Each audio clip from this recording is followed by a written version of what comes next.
दोस्तों, आज की इस वीडियो में हम जानेंगे फाल्गुन पूर्णिमा 2024 में कब है। 24 या 25 मार्च। जाने पूर्णिमा की सही तारीख, शुभ मुहूर्त और महत्व, और चंद्रोदय का सही समय क्या है, तो कब मनाई जाएगी फाल्गुन पूर्णिमा 2024 और कब रखा जाएगा। फाल्गुन पूर्णिमा 2024 का व्रत क्या होगा, राहु काल का समय, अभिजीत मुहूर्त, पूजा विधि, इस दिन क्या करें क्या नहीं, फाल्गुनी पूर्णिमा से संबंधित आपके संपूर्ण जानकारी दी जाएगी। आपको किसी और वीडियो को देखने की जरूरत नहीं पड़ेगी, लेकिन आप वीडियो को पूरा देखिएगा और सभी बातों को बहुत ही ध्यान से सुनिएगा। नमस्कार दोस्तों, स्वागत है आप सभी का आपके पसंदीदा चैनल हिंदू रिलीजियस टेल्स में। दोस्तों, वीडियो शुरू करने से पहले एक बार कमेंट सेक्शन में पूरी श्रद्धा के साथ जय मां लक्ष्मी, जय श्री हरि विष्णु अवश्य ही लिखें। दोस्तों, प्रत्येक माह की पूर्णिमा तिथि का बड़ा ही विशेष महत्व माना गया है। इसी प्रकार से फाल्गुन पूर्णिमा तिथि का एक अपना विशेष महत्व है।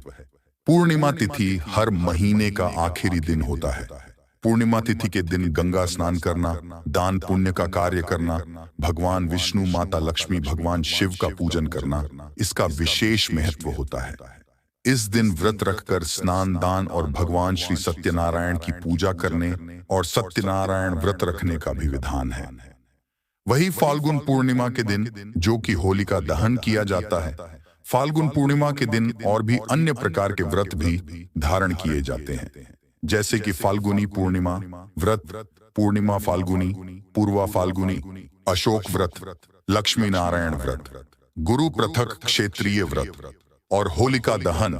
इन सब को फाल्गुन पूर्णिमा तिथि के दिन ही मनाया जाता है। फाल्गुन पूर्णिमा तिथि इस दिन होलिका दहन किया जाता है। होलिका दहन में बतलाया गया है कि भद्रा के समय में, जो कि श्रावणी रक्षाबंधन और होलिका दहन, ये दोनों नहीं करने चाहिए। और होलिका दहन में, जो कि भद्रा में प्रतिपदा तिथि में, चतुर्दशी तिथि में होलिका दहन नहीं किया जाता है। इस बात का ध्यान रखा जाता है। पूर्णिमा के दिन पितरों का तर्पण करना भी बहुत शुभ माना जाता है। और ज्योतिष शास्त्र में फाल्गुन महीने की पूर्णिमा तिथि का महत्व सबसे अधिक बताया गया है, क्योंकि इसी दिन होलिका दहन किया जाता है। धार्मिक मान्यताओं के अनुसार इस दिन धन की देवी लक्ष्मी जी का भी प्रकट हुआ था। फाल्गुन महीने में ही चंद्रमा का भी जन्म हुआ था, और पूर्णिमा पर चंद्रमा अपनी 16 कलाओं से परिपूर्ण रहते हैं। ऐसे में पूर्णिमा तिथि के दिन चंद्र देवता की पूजा करने से सभी प्रकार के मानसिक कष्ट भी दूर हो जाते हैं।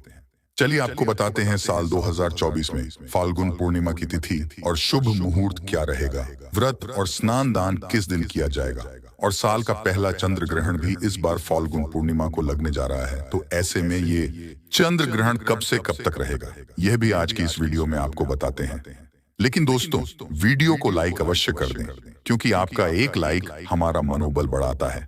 चैनल को सब्सक्राइब करके बेल आइकन का बटन दबाना बिल्कुल भी ना भूलें।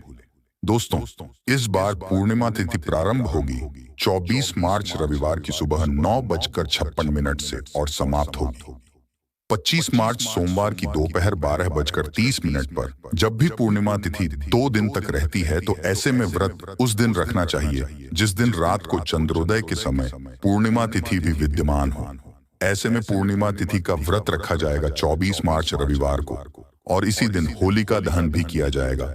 और उदय तिथि के अनुसार 25 मार्च सोमवार को पूर्णिमा का स्नान दान किया जाएगा, क्योंकि इस दिन दोपहर के समय पूर्णिमा तिथि समाप्त हो रही है। ऐसे में रात के समय चंद्र देवता की पूजा का शुभ मुहूर्त प्राप्त नहीं होगा, और 25 मार्च सोमवार को ही रंगों के त्योहार होली भी मनाया जाएगा। चंद्र ग्रहण का सूतक 9 घंटे पहले लग जाता है, और इस बार जो चंद्र ग्रहण है वह 25 मार्च को सुबह 10:23 से प्रारंभ होगा और दोपहर 3:02 पर समाप्त हो जाएगा। क्योंकि यह चंद्र ग्रहण जिस समय लगेगा, उस समय हमारे देश में दिन का समय होगा। ऐसे में विदेशों में तो यह ग्रहण दिखाई देगा, लेकिन हमारे देश में इस ग्रहण का कोई भी प्रभाव नहीं होगा। चंद्र ग्रहण के बारे में और अधिक जानने के लिए हमारे चैनल पर अपलोड वीडियो को आप जरूर देखिएगा। अब जानिए पूर्णिमा के व्रत और स्नान दान वाले दिन रहने वाले शुभ मुहूर्तों के बारे में। 24 मार्च रविवार को, यानी पूर्णिमा के व्रत वाले दिन, सूर्य सुबह 6:30 पर और सूर्यास्त होगा शाम 6:35 पर।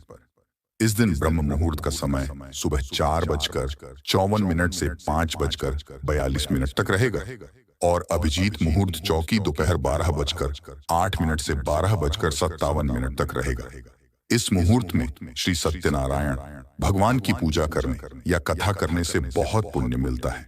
ये बहुत ही शुभ मुहूर्त माना जाता है किसी भी उपाय को करने के लिए या दोपहर के समय अपने आराध्य देवी देवता का ध्यान करने के लिए। चंद्रोदय का समय इस दिन शाम 5:49 पर होगा। इस समय के बाद जब कभी भी चंद्र देवता की पूजा करके अपना उपवास खोल सकते हैं और राहु काल का समय पर शाम 4:30 से 6 बजे तक रहेगा। अब जानिए 25 मार्च सोमवार के दिन रहने वाले शब्दों के बारे में। तो इस दिन सूर्योदय सुबह 6:29 पर और सूर्यास्त होगा शाम 6:36 पर। ब्रह्म मुहूर्त सुबह 4:53 से 5:41 तक रहेगा। अभिजीत मुहूर्त दोपहर 12:08 से 12:56 तक रहेगा। चंद्रोदय होगा शाम 6:48 पर और राहु काल शाम 7:30 से 9 बजे तक रहेगा। पूर्णिमा के दिन पवित्र नदी में स्नान करके गंगा जल से स्नान करने के बाद भगवान श्री विष्णु माता लक्ष्मी भगवान कृष्ण के साथ ही अपने सभी आराध्य देवी देवताओं की पूजा करनी चाहिए और अपने पुत्रों के नाम से कुछ न कुछ दान देना चाहिए। आइए अब जानते हैं पूर्णिमा के कुछ नियमों के बारे में। दोस्तों, पूर्णिमा तिथि एक ऐसी तिथि है जिसका इंतजार आज ही से नहीं हमेशा से किया जाता है। कारण भी है कि पूर्णिमा तिथि पर लक्ष्मी आराधना करने से बहुत जल्दी सफलता मिल जाती है। कहा जाता है कि लक्ष्मी और चंद्रमा आपस में भाई हैं। भाई बहन का संबंध है क्योंकि दोनों की उत्पत्ति समुद्र से हुई है। और पूर्णिमा यानी कि चंद्रमा जिस दिन पूर्ण कलाओं के साथ होते हैं, उस दिन यदि हम लक्ष्मी जी की आराधना करते हैं तो दोस्तों वह इतनी प्रसन्न होती है कि धन संपदा से भर देती है। और धरती के लोकवासियों को भगवान विष्णु ने भी कहा था कि आज के दिन मेरे साथ जो लक्ष्मी आराधना करेगा, आराधना के उपरांत देव के दर्शन करेगा, उन्हें अर्घ प्रदान करेगा, उनके जीवन में हर प्रकार से सुख और समृद्धि प्रदान करेंगी। दोस्तों, पूर्णिमा के व्रत में आपको क्या करना है कि जो लोग व्रतधारी हैं उनको नमक का त्याग करना है। शाम को चंद्रोदय के बाद अर्घ वगैरह दे देना है और अर्घ्य देने के बाद ही आपको मीठा खाना खाना है। मीठा और बहुत सारे लोग फल खा करके रहते हैं और बहुत सारे लोग ऐसे भी व्रत रखते हैं। तो पूर्णिमा के व्रत में बस यही नियम है। आइए जान लेते हैं पूर्णिमा का व्रत कैसे और किस प्रकार किया जाता है। दोस्तों, पूर्णिमा के दिन हमारे देश की सभी पवित्र नदियों में स्नान करने के लिए लोगों की भारी भीड़ उमड़ती है। खासकर प्रयाग में फाल्गुन स्नान को बहुत ज्यादा पुण्यदायक बताया गया है। कहा जाता है कि अगर आप प्रयाग के संगम में फाल्गुन मास में 3 बार स्नान करते हैं तो आपको वह पुण्य मिलता है जो 10,000 अश्वमेध यज्ञ करने से भी नहीं मिलता।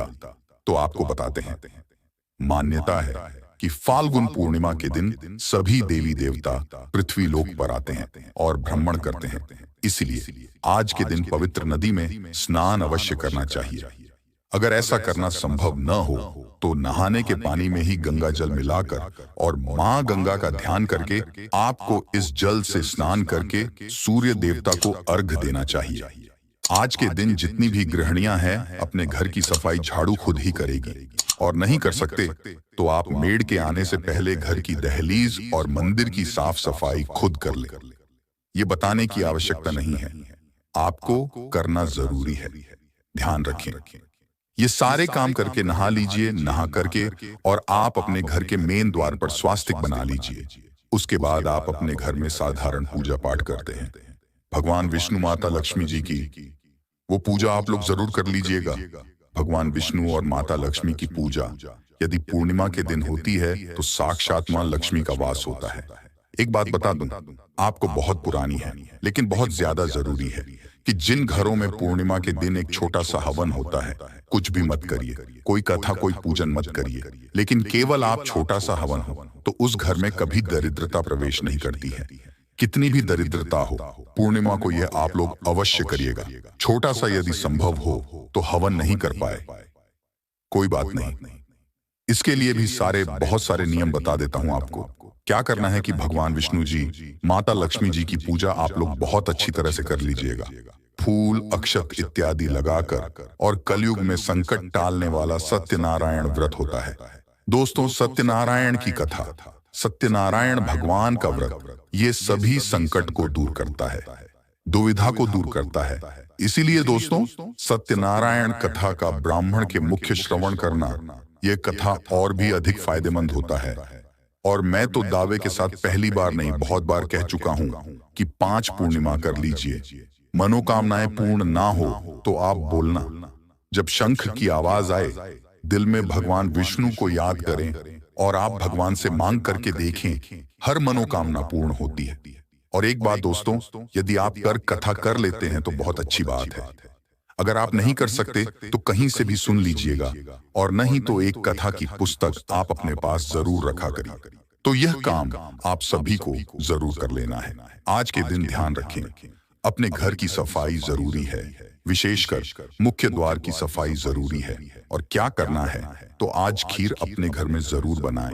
आप लोग खीर बनाकर यदि संभव हो तो आपको जरूरतमंद को भी दान कर सकते हैं, खुद भी खा सकते हैं। खीर बनाना ही आपकी रसोई में, खीर का पकना ही बहुत शुभ होता है। तो आज ये काम आप लोग जरूर कर लीजिएगा। और आज अपने घर से कुछ दान जरूर, नहाने के बाद दान की सामग्री जरूर निकालिएगा। दोपहर में भी निकाल सकते हैं। तो दान की सामग्री आप पूरे परिवार समेत कुछ न कुछ दान निकालिएगा, और निकाल कर आप ले जाकर कि कहीं भी मंदिर में या जरूरतमंद को दीजिएगा। देखिए, 2 तिथियों पर मैं बहुत ज्यादा इस बात को आपको समझाता हूं कि आप लोग दान जरूर करिए। 2 तिथियों पर आप और कभी करें ना करें, लेकिन इन 2 तिथियों पर किया गया दान जीवन से हर कष्ट दूर करता है, क्लेश दूर करता है, तकलीफें दूर होती हैं, धन कम हो या अधिक हो। यदि व्यक्ति चैन की नींद लेता है तो वह सबसे खुशनसीब इंसान है। दोस्तों, आप लोगों को सुख और शांति के लिए घर में दरिद्रता का प्रवेश कभी ना हो। बस इतने काम करते रहे। जो नियम मैं पूर्णिमा का बताता हूं उसको करते रहिए। तो क्या करना है दोस्तों? तो दोस्तों, आपको एक बात का और ध्यान रखना है। आज पूर्णिमा के दिन माता लक्ष्मी के लिए आपको एक छोटा सा हवन जरूर करना है। आप ओम नमो भगवती पद्मावती इस मंत्र से भी कर सकते हैं, या मंत्र नहीं बताता हूं क्योंकि हर कोई अपना अलग मंत्र सकता है। एक माला किसी भी मंत्र से माँ लक्ष्मी का हवन करें। इससे घर से दुख दूर होता है, परेशानियां दूर होती हैं। लोग सोचते हैं कि माँ लक्ष्मी के हवन से केवल और केवल पैसा आता है, लेकिन ऐसा कुछ नहीं है। जो बेरोजगार है उनको नौकरी मिलती है, व्यवसाय नहीं चलता है उनका व्यवसाय चल जाता है। तो यह पूर्णिमा का नियम है। अब उनके लिए बता देता हूं जो गंगा इत्यादि स्थानों पर जा रहे हैं। आप अपने साथ कुछ चावल बांधकर जरूर ले जाएं। चावल बांध कर ले जाएं और चावल का दान करें। इससे आपके चंद्रमा मजबूत होते हैं। और दोस्तों, चंद्रमा और माता लक्ष्मी परस्पर भाई बहन हैं। इसीलिए तो पूर्णिमा में चंद्रमा को अर्घ देना बहुत महत्वपूर्ण है। तो पूर्णिमा में चंद्रमा को अर्घ नहीं दे पा रहे क्योंकि व्रत नहीं करेंगे तो नहीं दे पाएंगे। तो आप पूर्णिमा पर चावल का दान करें, विशेषकर किसी नदी तालाब के किनारे।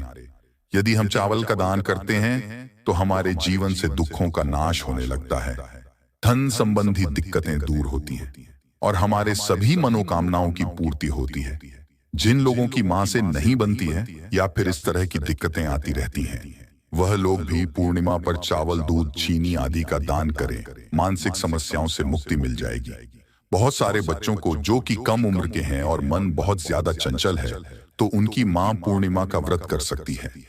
लेकिन आप होलिका दहन के बाद करिएगा, और पूर्णिमा का व्रत करने से बच्चे का मानसिक संतुलन होता है, वह सही होगा। दिमाग से जो भी दिक्कतें हैं वो दूर होती हैं। इतना महत्वपूर्ण है। पूर्णिमा का व्रत करने से अकाल मृत्यु से भी व्यक्ति को रक्षा होती है। अकाल मृत्यु से व्यक्ति बच जाता है। पूर्णिमा का समय, नियम, सब कुछ मैंने आपको बता दिया। अब दूसरी चीज आपको जरूर ध्यान रखना है। दोस्तों की पूर्णिमा में दान स्नान, ये दोनों चीज बहुत जरूरी हैं और पीपल पूजा भी उतनी ही जरूरी है। रविवार है, रविवार को पीपल के पेड़ की पूजा नहीं की जाती, तो आप इससे पहले शनिवार की शाम को पीपल के पेड़ की पूजा कर ले। परिक्रमा जरूर करिएगा। देव वृक्षों की परिक्रमा करने से कहा जाता है, पग पग जैसे आप चलते हैं वैसे ही आपके लिए सुख के द्वार खुलते हैं। केवल जो देव वृक्ष है उनकी परिक्रमा कर लीजिए। तो आज पीपल की परिक्रमा करिए, मीठा जल चढ़ाइए, थोड़ा सा गुड़, शहद या चीनी मिला दीजिएगा। चीनी और थोड़ा पानी मिलाकर चढ़ा दीजिएगा।